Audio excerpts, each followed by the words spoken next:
এক গ্রামে বাস করত গনি মিয়া নামে এক কৃষক। তার এক মেয়ে ও বউকে নিয়ে অভাবে দিন কাটছিল।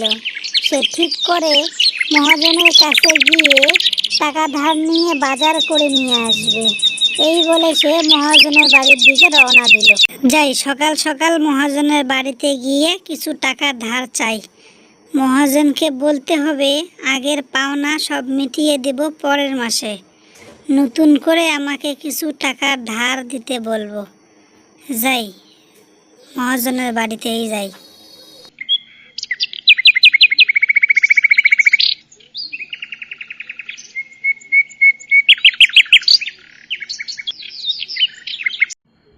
আরে গনি মিয়া যে হঠাৎ কি মনে করে আমার বাড়িতে? গত মাসের ধারের টাকা দিতে আসলা নাকি আমার কাছে? মহাজন সাহেব, আমাকে এই মাসেও কিছু টাকা ধার দেয়া লাগবে। আরে কি বলো, আমি তোমাকে আর কোনো টাকা ধার দিতে পারবো না। গত মাসে যে টাকা নিয়েছিলা তার একটি টাকাও এ পর্যন্ত দেও নাই। আমি আর তোমাকে টাকা দিতে পারবো না।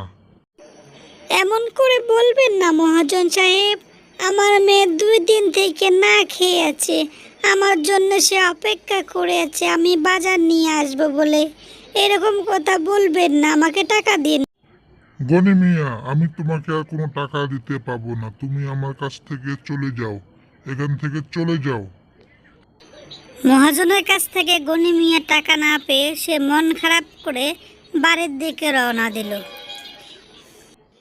মা, বাবা কখন আসবে? আমার যে খুব খিদে পেয়েছে।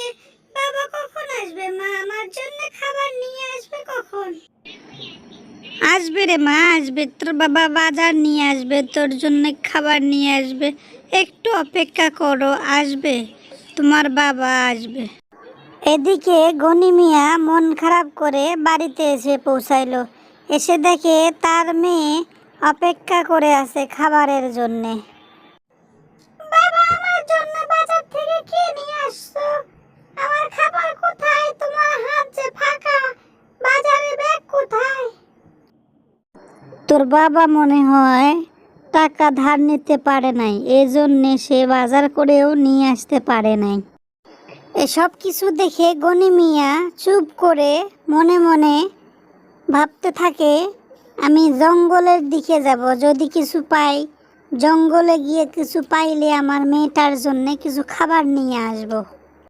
মনের দুঃখে গনি মিয়া জঙ্গলের ভিতর দিয়ে হাঁটা শুরু করলো।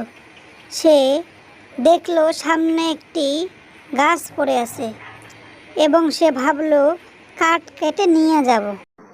পরে সে কাঠ না কেটে নদীর ধার দিয়ে এগোতে লাগলো। সামনে দেখে একটা পুকুরে অনেক মাছ লাফালাফি করতেছিল।